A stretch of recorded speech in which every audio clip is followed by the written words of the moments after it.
السلام علیکم ساجد صاحب۔ وعلیکم السلام۔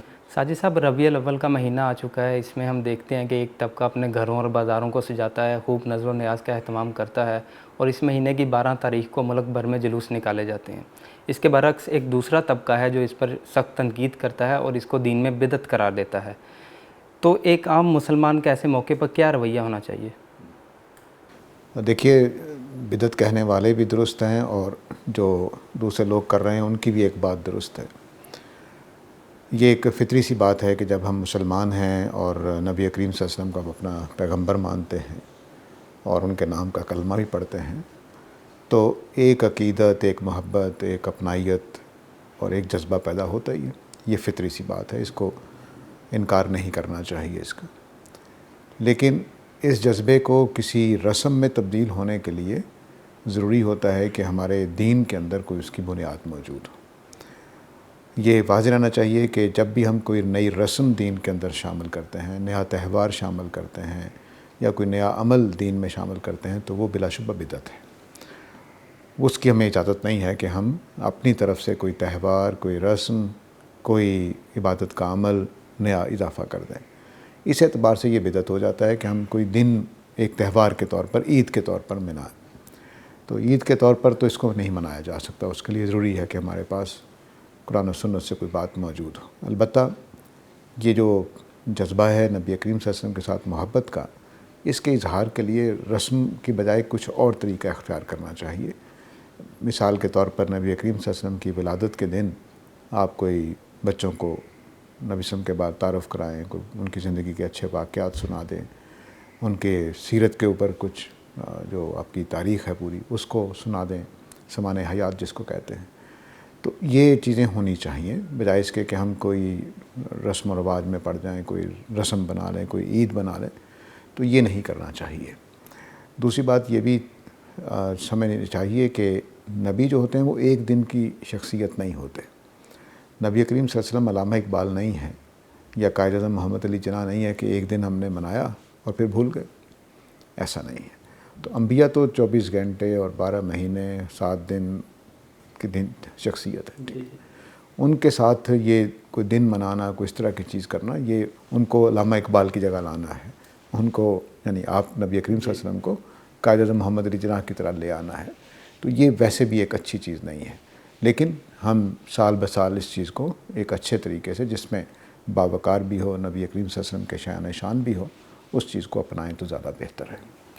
ساجد صاحب، کیا 12 ربیع الاول واقعی رسول اللہ کی تاریخ ولادت ہے؟ کیونکہ بعض لوگ تو اس کو رسول اللہ کی تاریخ وفات مانتے ہیں۔ جی، ہمارے بچپن تک 12 وفات ہی لفظ بولا جاتا تھا، اور 12 ربیع پیدائش کا دن نہیں، میلاد نہیں بولا جاتا تھا۔ لیکن بعض محققین کی یہ رائے ہے، جو زیادہ اتھینٹک بات ہے وہ 9 ربیع الاول کی ہے۔ تو اس سے فرق نہیں پڑتا کہ 9 کو ہے یا 12 کو ہے، یہ تردد رہتا ہے تاریخ میں۔ اصل چیز یہ ہے کہ ہمیں اگر منانا ہے تو اس میں کوئی دینی رسم نہیں ہونی چاہیے۔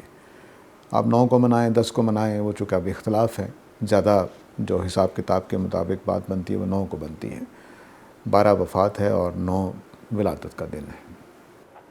ساجد صاحب، آپ کی باتوں سے یہ معلوم ہوتا ہے کہ 12 ربیع الاول کے دن جو جشن منایا جاتا ہے، اس کی دین میں کوئی اس طرح حیثیت نہیں ہے جس طرح نماز اور روزے کا ہمیں حکم دیا گیا ہے۔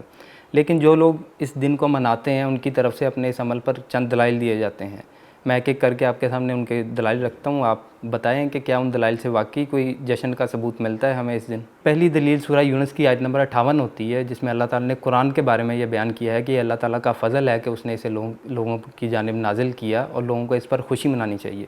وہ کہتے ہیں کہ جب قرآن کے نزول پر اللہ تعالیٰ خوشی کا حکم دے رہا ہے، تو جس ہستی پر یہ قرآن نازل کیا گیا، جن کو رحمت للعالمین قرار دیا گیا، ان کی ولادت پر ہم خوشی کیوں نہ منائیں؟ دیکھیں، خوشی منانے کو میں نے پہلے بھی عرض کیا کہ خوشی منانا بری بات نہیں ہے۔ صرف جو انبیاء کی ہستی ہے ان کی عظمت کا خیال رکھنا چاہیے، ان کو علامہ اقبال اور قائد اعظم نہیں بنا دینا چاہیے۔ اور دوسری بات یہ کہ جو انبیاء کی شخصیت ہے ان کے شایان شان کوئی عمل ہونا چاہیے۔ اور تیسری بات یہ کہ بدعت نہیں کرنی چاہیے، کوئی نیا رسم، کوئی نیا تہوار، کوئی نیا عمل وجود میں نہیں آنا چاہیے۔ اس کو منع کیا جا رہا ہے۔ اگر یہ کام نہ ہوتے، مثلا عید میلاد ایک دن مقرر نہ کیا جاتا، یا اس کے لیے جو بھی رسم و رواج بنائے جاتے ہیں، کچھ بازاروں کو سجایا جاتا ہے وغیرہ، یہ نہ کیا جاتا تو کوئی بھی اس پر اعتراض نہ کرتا۔ ایک رسم بنانے کی وجہ سے اعتراض ہوا ہے، ایک دن نیا تہوار بنانے پر اعتراض ہوا ہے. تو اعتراض کو سمجھنا چاہیے، اور خوشی کو کوئی بھی روکتا نہیں ہے. نبی کریم صلی اللہ علیہ وسلم سے زیادہ مسلمانوں کو خوشی کس کی ولادت پہ والے دن ہو سکتی ہے؟ مثال کے طور پر قرآن مجید دیکھیے نا، قرآن مجید نے نزول قرآن کو منایا ہے، پورے مہینے کے روزے رکھے ہیں. تو آپ منائیں نبی کریم صلی اللہ علیہ وسلم کی پورا ربیع الاول کو روزے رکھ لیں، لیکن ہم کہیں گے کہ آپ بدعت کر رہے ہیں. ٹھیک ہے نا؟ نبی کریم صلی اللہ علیہ وسلم نے اپنی ولادت کے دن روزہ رکھا ہے، تو آپ بھی روزہ رکھ لیں. کہ ہم عید میلاد النبی والے دن روزہ رکھا کریں گے. اب دینی اعتراض ختم ہو جائے گا، کیونکہ آپ کے پاس نبی کریم صلی اللہ علیہ وسلم کے عمل کا ایک ثبوت موجود ہے کہ آپ نے اپنی ولادت کے دن روزہ رکھا ہے، سوموار کو روزہ رکھتے تھے. تو آپ بھی رکھ لیں، ہمیں کوئی اعتراض نہیں ہوگا. لیکن جو کچھ اس وقت عید میلاد النبی پہ بنایا گیا ہے یا منایا جاتا ہے جس طرح سے، اس کا کوئی ثبوت ہی نہیں ہے ہمارے پاس، اس طرح سے نہیں منایا جا سکتا. ساجد صاحب، خوشی کے جو تہوار ہوتے ہیں وہ تو کلچر کے ساتھ بدلتے ہیں یا وقت کے ساتھ ان میں کچھ تبدیلی آتی ہے. تو اگر ہمیں معلوم ہوتا ہے کہ رسول اللہ نے اس دن روزہ رکھا ہے، تو یہ تو پتہ چل جاتا ہے کہ رسول اللہ نے اپنی پیدائش کے دن ایک خاص اہتمام کیا ہے. تو ہم اس کی ضروری ہے کہ ہم بھی اس دن روزہ ہی رکھیں، ہم اپنے کلچر اور کے لحاظ سے اس دن کوئی خوشی نہیں منا سکتے؟ ہاں، کلچر کے لحاظ سے منائیں، پھر اس کو ثواب کی بات نہ کہیں. اگر آپ یہ کہتے ہیں کہ عید میلاد النبی منانے کا ثواب ہے ہمارے طریقے سے، تو پھر آپ حدود سے تجاوز کر رہے ہیں. آپ اپنے کلچر کے مطابق منائیں، لیکن منائیں گے بس وہ منائیں گے، اس کا ثواب نہیں ہوگا. آپ بھنگڑا ڈال رہے ہیں خوشی پر، تو ٹھیک ہے، ثواب کی بجائے پکڑا بھی جا سکتا ہے کہ کیا نبی کی ولادت آپ کے بیٹے کی طرح کی ولادت ہے کہ آپ اس پر بھنگڑا ڈال رہے ہیں؟ تو نبی کے شایان شان کام کریں تو ہو سکتا ہے اللہ تعالیٰ بھی پسند کرے. لیکن نبی صلی اللہ علیہ وسلم کے شایان شان نہیں ہے، آپ اس کو اپنے رسم و رواج کے مطابق منا رہے ہیں، بھنگڑے ڈال رہے ہیں، ناچ رہے ہیں، کچھ بازار سجا رہے ہیں. تو کیا آپ کے بیٹے اور نبی صلی اللہ علیہ وسلم میں کوئی فرق نہیں ہے؟ کلچر کس چیز سے اٹھے گا؟ اپنے بیٹوں سے اٹھے گا نا. تو اس کو نبی صلی اللہ علیہ وسلم کے شایان شان کر دیں، مجھے کوئی اعتراض نہیں ہوگا. آپ اپنے کلچر کے مطابق منائیں. بھنگڑا ڈالنا جس نبی کے بارے میں کہا جاتا ہے کہ وہ فوش قسم کی موسیقی پسند نہیں کرتے تھے، بتوں کے آگے بھجن گانا پسند نہیں کرتے تھے، مشرکانہ چیزیں پسند نہیں کرتے تھے، اس نبی کے لیے آپ بھنگڑا ایسا ڈالیں گے جس میں نہ کوئی ذوق ہو، نہ کوئی ایسی چیز ہو، تو یہ اچھی بات نہیں ہے. آپ اپنے کلچر کے مطابق منائیں، اس میں کوئی مناہی نہیں ہے. خوشی ہے آپ کے لیے، اگر ہمارے لیے خوشی کا دن ہے تو ضرور منائیں، لیکن اس کو نبی کے شایان شان ہونا چاہیے اور دین نہیں بننا چاہیے. اس کا دو شرطیں ہیں: بدعت دین بنائیں گے، تہوار بنائیں گے، رسم بنائیں گے، اور کوئی عمل ثواب کا بنائیں گے تو شریعت بن جائے گی. شریعت بنانا منع ہے، افتراء علی اللہ ہے، کبیرہ گناہ ہے. اور اگر آپ اپنے کلچر کے مطابق منائیں گے تو پھر نبی صلی اللہ علیہ وسلم کے شایان شان ہونا چاہیے. اس میں ایسی حرکتیں نہیں ہونی چاہیے جیسے ہمارے ملک میں ہوتی ہیں. ساجد صاحب، جشن عید میلاد النبی کے قائلین کی طرف سے یہ بات بھی کہی جاتی ہے کہ جب اللہ کے رسول مدینہ ہجرت کر کے گئے ہیں تو وہاں کے مسلمانوں نے خوشی منائی ہے اس پہ. وہ اپنے گھروں کی چھتوں پر چڑھے ہیں، انہوں نے نعرے لگائے ہیں اور بچیوں نے دف بھی بجایا ہے. تو اس سے تو ثابت ہوتا ہے کہ ہم بھی جس طرح مرضی خوشی منائیں. تو رسول اللہ نے ان کو کچھ منع تو نہیں کیا تھا کہ آپ اس طرح خوشی نہ منائیں یا کوئی خاص طریقہ بتایا ہو؟ وہ ایک اور چیز ہے، استقبال کرنا کسی بڑی ہستی کا ایک اور چیز. تو کیا استقبال کر رہے ہیں آپ؟ آج پیدا ہو رہے ہیں نبی صلی اللہ علیہ وسلم، یا آپ عید میلاد النبی منا رہے ہیں اس معنی میں کہ پیدا ہوئے تھے اس دن؟ دونوں میں بڑا فرق ہے. چیزوں کو اس وقت قیاس کرنا چاہیے ایک دوسرے کے اوپر جب وہ ملتی جلتی ہوں. نبی کریم صلی اللہ علیہ وسلم مدینہ میں ایک حکمران کی حیثیت سے تشریف لا رہے تھے. اگر ان کا استقبال نہ ہوتا تو سیاسی مسئلہ پیدا ہو جانا تھا کہ لوگ قبول بھی کر رہے ہیں کہ نہیں کر رہے ہیں. تو انہوں نے اپنے اس بات کے اعلان کے لیے کہ ہم نبی کریم صلی اللہ علیہ وسلم کو ایک حکمران کی حیثیت سے تسلیم کر رہے ہیں، اس کے لیے یہ کیا تھا. اس لیے نہیں کیا تھا کہ اللہ کا ایک رسول، صرف اللہ کا رسول آ رہا ہے، نہیں، ایک حکمران آ رہا ہے. تو انہوں نے حکمران کی حیثیت سے آپ کو ریسیو کیا ہے. وہ بڑے لوگوں کے ساتھ ابھی بھی ایسا ہوتا ہے. اور نبی کریم صلی اللہ علیہ وسلم آج تشریف لے آئیں دنیا میں تو ہم بھی نکلیں گے، کیوں نہیں نکلیں گے؟ دونوں باتوں میں فرق ہے. ساجد صاحب، جشن عید میلاد النبی کے قائلین کے اس عمل کو جب بدعت کہا جاتا ہے تو ان کی طرف سے بھی کچھ سوالات اٹھائے جاتے ہیں. وہ کہتے ہیں کہ اگر ہمارا یہ عمل بدعت ہے تو پھر آج کل جو مساجد میں اے سی اور پنکھے لگائے جاتے ہیں، جو ہر سال غلاف کعبہ تبدیل کیا جاتا ہے، ان سب چیزوں کا بھی دور نبوی سے کوئی ثبوت نہیں ملتا. پھر کیا یہ سب بھی بدعت ہیں؟ دین میں کسی نئی رسم کا اضافہ، دین میں کسی نئے عمل کا اضافہ، دین میں کسی نئے تہوار کا اضافہ. مسجد میں اے سی لگنا اور قالین بچھنا یہ کسی نئی رسم کا اضافہ نہیں ہے. ساری امت مانتی ہے کہ ہم فرش پر بھی نماز پڑھ سکتے ہیں, اے سی کے بغیر بھی نماز پڑھ سکتے ہیں. آپ کہیں کہ نماز کا ثواب اے سی کے بغیر نہیں ہوتا. اب جو لوگ اے سی لگا رہے ہیں اور قالین لگا رہے ہیں ان کو کیوں ثواب ہوگا؟ مسجد کی خدمت کرنے کا ثواب ہے, وہ اے سی لگانے کا ثواب نہیں ہے. وہ آدمی جو مسجد کا غسل خانہ صاف کرتا ہے آ کر, اس کو زیادہ ثواب ہوگا اے سی لگانے والے کے مقابلے میں. تو یہ بدعت نہیں ہوتی. بدعت وہ چیز ہوتی ہے کہ دین میں ہم نے ایک اضافہ کیا ہے. یہ دین میں کوئی اضافہ نہیں ہے کہ مسجد میں اے سی لگ گئے. یہ تو مسجد کی دیکھ ریکھ ہے اس کا. اس طرح تو پوری زندگی ہی خراب ہو جائے گی. مثلا نبی کریم صلی اللہ علیہ وسلم کے زمانے میں کوئی ڈپارٹمنٹل اسٹور نہیں ہوتے تھے, بدعت ہو جائے گی. نہیں, یہ دنیوی معاملات ہیں, اس میں بدعت نہیں ہوتی. مسجد میں اے سی لگنا دنیوی معاملہ ہے, دینی معاملہ نہیں ہے. دین میں کسی نئی رسم کا اضافہ نہیں ہے, دین میں کسی نئے عمل کا اضافہ نہیں ہے. ہاں, اس وقت دین میں نئے عمل کا اضافہ ہو جائے جب آپ کہیں کہ مسجد اے سی کے بغیر نہیں بن سکتی. گناہ ہے, کیونکہ آپ نے ایک نئے عمل کا اضافہ کر دیا جس سے گناہ اور ثواب جوڑ دیا آپ نے. ساجد صاحب, ہم دیکھتے ہیں کہ ہمیں پورا سال خالص اشیاء نہیں ملتی, ہر چیز میں ملاوٹ کی جاتی ہے, جھوٹ اور دھوکہ دہی کے ذریعے اپنے کاروبار چلائے جاتے ہیں. لیکن اس مہینے میں جب لوگ نذر و نیاز کا اہتمام کرتے ہیں تو اپنی خالص اشیاء کو پیش کرتے ہیں. اگر کوئی دودھ بانٹ رہا ہے تو وہ بھی خالص دودھ بانٹتا ہے. اگر کوئی اور چیز نیاز میں دے رہا ہے تو اس کی بھی پوری کوشش ہوتی ہے کہ یہ ہر طرح کی ملاوٹ سے پاک ہو. اسی طرح ہم صفائی کے معاملات دیکھتے ہیں تو صفائی کو ہمارے دین میں بہت اہمیت حاصل ہے. لیکن جب 12 ربیع الاول کے دن جشن منایا جاتا ہے اور ملک بھر میں جلوس نکالے جاتے ہیں تو اس سے اگلے دن ہمیں بازاروں میں انتہائی گندگی ملتی ہے. جھنڈیاں اور کھانے پینے کی اشیاء زمین پر بکھری پڑی ہوتی ہیں. یہ جو مسلمانوں کا رویہ ہے اس کے بارے میں آپ کیا کہیں گے؟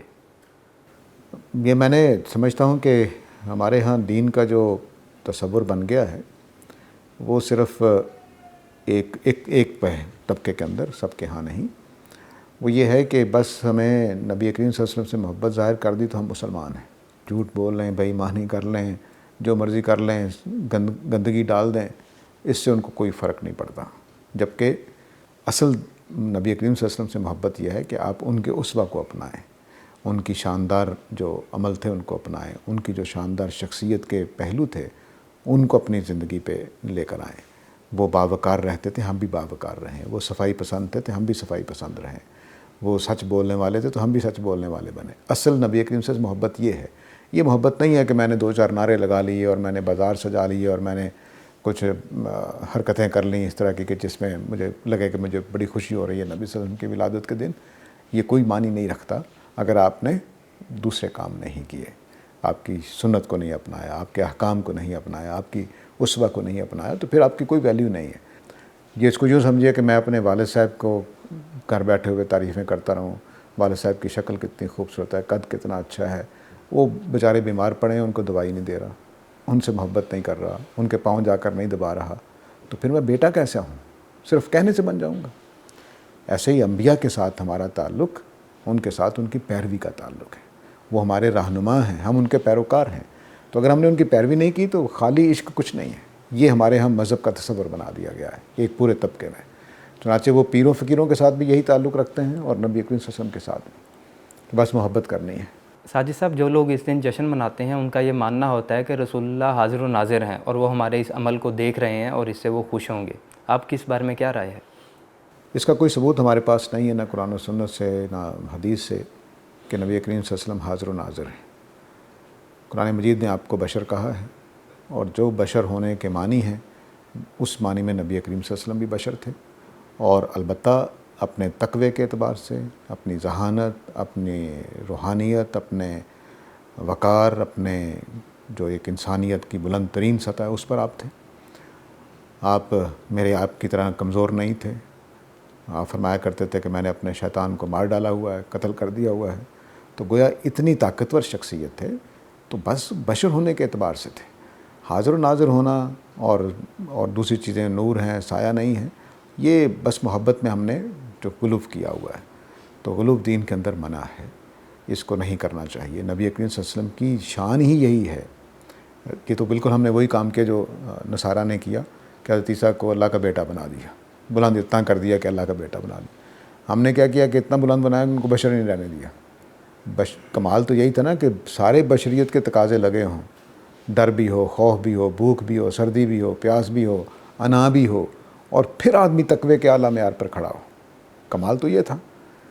تو یہ وہ تصورات ہیں جو غلط ہم نے پیدا کر لی ہیں، ان کا کوئی حقیقت نہیں ہے، کوئی ثبوت نہیں ہے، نہ اس پہ لڑنا چاہیے، نہ اس سے نبی صلی اللہ علیہ وسلم کی شان بڑھتی ہے کہ آپ ان کو حاضر ناظر مانیں۔ اور فرض کر لیجئے کہ مان لیجئے حاضر ناظر، تو اس سے فرق کیا پڑے گا؟ آپ اگر غلط حرکت کر رہے ہیں تو ان کو تو غصہ آئے گا، ان کو تو نفرت پیدا ہوگی۔ تو آپ نے جو تہوار بنایا اس کا کوئی ثبوت آپ کے اسوہ سے تو موجود نہیں ہے، صحابہ کے اسوہ سے معلوم نہیں ہے۔ یعنی صحابہ نے آپ کے دنیا سے رخصت ہونے کے بعد عید میلاد النبی کا سوال ہی کوئی نہیں ہے۔ حد یہ ہے کہ ہمیں تاریخ کا بھی پتہ نہیں ہے۔ اگر صحابہ نے عید میلاد النبی منائی ہوتی تو تاریخ ضرور محفوظ رہ گئی ہوتی۔ تو بلکہ لگتا ہے کہ انہوں نے پوچھا ہی نہیں آگے بڑھ کے کہ پیدا کس دن ہوئے تھے، پوچھا ہی نہیں۔ ہم مورخین نے اندازے لگا کے کہ آپ کی اتنی عمر تھی 63 سال اور اتنے ماہ، تو پیچھے حساب لگا کے پہنچتے ہیں کہ اچھا اس سن میں پیدا ہوئے ہوں گے، اس تاریخ کو پیدا ہوئے ہوں گے۔ تو صحابہ نے تو بتایا ہی نہیں ہمیں کہ کس تاریخ کو پیدا ہوئے تھے۔ ساجد صاحب، جو لوگ اس دن جشن مناتے ہیں ان کے لیے تو ایک بڑی قابل فخر چیز ہوتی ہے کہ ہم اپنے پیغمبر کا جشن منا رہے ہیں، لیکن جو لوگ اس دن جشن نہیں مناتے ان کے لیے یہ کوئی قابل فخر چیز نہیں رہ جاتی۔ کیا وہ اپنے بچوں تک اس چیز کو منتقل نہیں کرنا چاہتے کہ ہمارا ایک پیغمبر ہے، اس کی کیا شان ہے اور ہم کس طرح اس کی خوشی مناتے ہیں؟ یہ بالکل سچی بات ہے۔ ہمارے لیے بھی نبی کریم صلی اللہ علیہ وسلم قابل فخر ہیں، جو مناتے ہیں ان کے لیے بھی، جو نہیں مناتے ان کے لیے بھی۔ قابل فخر ہونا کسی کا انکار نہیں ہوتا، کہ کوئی بھی امت کا کوئی بھی فرد یہ انکار نہیں کر سکتا کہ میرے نبی کریم صلی اللہ علیہ وسلم میرے لیے فخر کا باعث ہیں یا نہیں ہے۔ اصل چیز یہ ہے کہ یہ فخر پہنچانا کیسے ہے، شائستہ طریقے سے، ناشائستہ طریقے سے، دین کے اخلاق کے قوانین اور ضابطوں کے مطابق۔ اگر ان کے تحت پہنچایا جائے تو کوئی اعتراض نہیں کر سکے گا، جس میں کوئی شبہ ہی نہیں ہے۔ لیکن جب آپ دین کو توڑتے ہیں، اخلاق کو توڑتے ہیں، جیسے ابھی آپ نے کہا کہ گندگی پھیل جاتی ہے، یہ ہو جاتا ہے، تو یہ ساری چیزیں پھر قابل اعتراض بنتی ہیں۔ دین میں کوئی اضافہ کر دیں، اخلاق کو آپ برباد کریں، یعنی ٹریفک اگر جیم کر دی آپ نے تو آپ نے لاکھوں لوگوں کو نقصان پہنچا دیا اپنے ایک جشن کی وجہ سے۔ تو قابل فخر چیزیں پھر فخری انداز میں، قابل فخر انداز میں بیان ہونی چاہیے، پیش ہونی چاہیے، نہ کہ ایسے انداز میں کہ جو قابل اعتراض بن جائے، جو ایک بحث کا موضوع بن جائے یا اختلافات کا موضوع بن جائے۔ ایسا نہیں ہونا چاہیے۔ تو فخر اپنا پہنچانے کا سادہ طریقہ ہے کہ آپ نبی کریم صلی اللہ علیہ وسلم کی بات ان کو پہنچائیں، سارا سال آپ کی شان ان کو بتائیں، سارا سال ان کو آپ کی سیرت سے واقف کریں، بجائے اس کے کہ ایک دن بیٹھ کے آپ کو ابال آئے اور 5 گھنٹے کے لیے نکلا اور ختم۔ اور وہ نکلا بھی کیسے؟ نہ آپ نے نبی صلی اللہ علیہ وسلم کا نام لیا، نہ آپ نے کوئی آپ کی شان بتائی، نہ آپ نے کوئی آپ کی سیرت کا واقعہ بتایا، نہ آپ کا کوئی اسوہ دلوں میں پیدا کیا، بس بازار سجائے اور بس فارغ ہو گئے۔ اس سے کیا فخر پہنچے گا؟ ہاں، فخر پہنچنے کے لیے ایک کام کیا جا سکتا ہے عید میلاد النبی والے دن، کہ اچھے ہر جگہ پر، محلے کی مسجد کی بنیاد پر کہہ لیں یا محلے کی بنیاد پر کہہ لیں، کہ مجالس اس طرح کی برپا کی جائیں جس میں نبی اکرم صلی اللہ علیہ وسلم کی تاریخ، سیرت اور اس طرح کے واقعات سنائے جائیں، جس سے بچوں کے دل میں آپ کے لیے محبت، احترام، تعلق یہ پیدا ہو۔ یہ کیا جا سکتا ہے، لیکن اس کے لیے ضروری نہیں کہ آپ ایک دن متعین کریں، کیونکہ ایک دن اگر آپ سال میں کریں گے تو یہ تو بھول جائیں گے لوگ۔ اس کو پوری زندگی کا حصہ ہونا چاہیے۔ جیسے میں نے پہلے بھی عرض کیا ہے کہ رسول وہ میرے لیے ہر وقت اس احساس کا سامان بنے رہیں کہ میں نے کل ان کا سامنا کرنا ہے خدا کے حضور، تو کیا وہ مجھے اپنی امت میں شامل کر لیں گے؟ یہ اس احساس پہ رہنا چاہیے۔ یہ چیز نہیں ہوتی کہ میں نے 2-4 نعتیں پڑھیں اور نغمے گائے اور بھنگڑا ڈالا خوشی میں اور بس چلا گیا۔ اس سے کچھ حاصل ہونے والا نہیں ہے۔ نبی صلی اللہ علیہ وسلم ایک باوقار ہستی ہے، اتنی باوقار ہیں کہ ان کو آپ کے چھوٹے موٹے فخر کی ضرورت ہی نہیں ہے جو آپ دینا چاہتے ہیں۔ ہمارا فخر کیا ہے؟ مثلا پچھلے سال جو بھنگڑے ڈالے گئے، ناچ گانے کیے گئے، اسی طرح سے بتیاں گلیاں میں لگائی گئیں اور بھنگڑے ڈالتے ہوئے کئی جگہوں پہ یہ دکھایا گیا۔ اس سے کیا فخر منتقل ہونا ہے؟ اس سے تو اباہیت منتقل ہونی ہے جو آپ نے پیدا کر دی گھروں کے اندر۔ ساجد صاحب، ہم جن گلی محلوں اور سوسائٹیز میں رہتے ہیں وہاں ایک کثیر تعداد میں لوگ نظر و نیاز کا اہتمام کرتے ہیں اور گھروں میں بھی ایک دوسرے کے دے جاتے ہیں، تو ہمیں اس موقع پہ کیا کرنا چاہیے؟ کہ ہمیں وہ نظر و نیاز لے لینی چاہیے یا اس میں شرعی لحاظ سے کوئی قباحت ہے؟ نہیں، جب تک چیز اللہ کے نام پہ بانٹی جا رہی ہو تو آپ لے سکتے ہیں، کھا سکتے ہیں، اس میں برائی، تحفہ قبول کرنے میں انکار نہیں کرنا چاہیے۔ کسی محلے والے کی طرف سے، ہمسائے کی طرف سے آیا ہے، البتہ جب یہ صورتحال ہو کہ کسی غیر اللہ کے نام پہ بانٹی گئی ہے، یعنی یہ کہا جائے کہ میں نبی صلی اللہ علیہ وسلم کے نام نظر کر رہا ہوں، پھر وہ کھانا ٹھیک نہیں ہوگا، لیکن اللہ کے نام پہ جا رہا ہے اور لوگ خوشی میں بانٹ رہے ہیں، عید والے دن جس طرح سے بانٹتے ہیں، تو اس میں کھانے میں کوئی حرج نہیں ہے۔ مجھے معلومات میں نہیں ہے کہ عید میلاد النبی والے دن نظر اس معنی میں ہوتی ہے کہ غیر اللہ کے نام پہ جا رہی ہو، یعنی نبی صلی اللہ علیہ وسلم کے نام جا رہی ہو یا حضرت آمنہ کے نام جا رہی ہو، یا ایسا نہیں ہے، تو اس لیے یہ کھانا جائز ہے، اس میں کوئی مسئلہ نہیں۔ ساجد صاحب اگر ہمیں واقعی معلوم ہو جائے کہ یہ غیر اللہ کے نام کی نظر ہے تو پھر ہم اسے واپس کر دیں یا رکھ لیں، اس کا کیا کریں؟ دونوں طریقے اختیار کر سکتے ہیں اپنی بات کو، اگر آپ کا تعلق ایسا ہے اس ہمسائے کے ساتھ کہ جو آپ کی بات کو سننے والا ہے، سمجھنے والا ہے، تو پھر کہیں یار یہ شرک ہو گیا، میں نہیں کھاؤں گا، تاکہ اس کو تعلیم ہو۔ لیکن اگر ناواقف ہیں اور آپ کو پتہ ہے کہ اس نے شرک والا معاملہ کیا ہے، تو آپ لے کر رکھ لیں کھانے کو، کسی اور کو دے دیں۔ تو ساجد صاحب جب ہم کسی اور کو دیں گے کیا اس کو یہ گناہ نہیں ہوگا؟ نہیں، اب آپ اس کو تحفے کے طور پر دے رہے ہیں، اب نظر کے طور پر نہیں دے رہے ہیں۔ وہ کھانا اپنی ذات میں حلال تھا، لیکن میں نے جب اس کو نظر بنا دیا کسی بت کے لیے، کسی غیر اللہ کے لیے، تو پھر وہ حرام ہو جاتا ہے۔ اب جب آپ کے پاس آ گیا ہے تو وہ نظر پوری ہو گئی ہے جس نے وہ کی تھی، اب آپ کے پاس وہ آپ کی چیز ہے، آپ اس کو تحفے میں دے سکتے ہیں، آپ نہیں کھا سکتے کیونکہ آپ کو وہ نظر کے طور پر دے کر گیا ہے۔ جی آپ کے وقت کا بہت شکریہ ساجد صاحب۔ اللہ خیر سے رکھے۔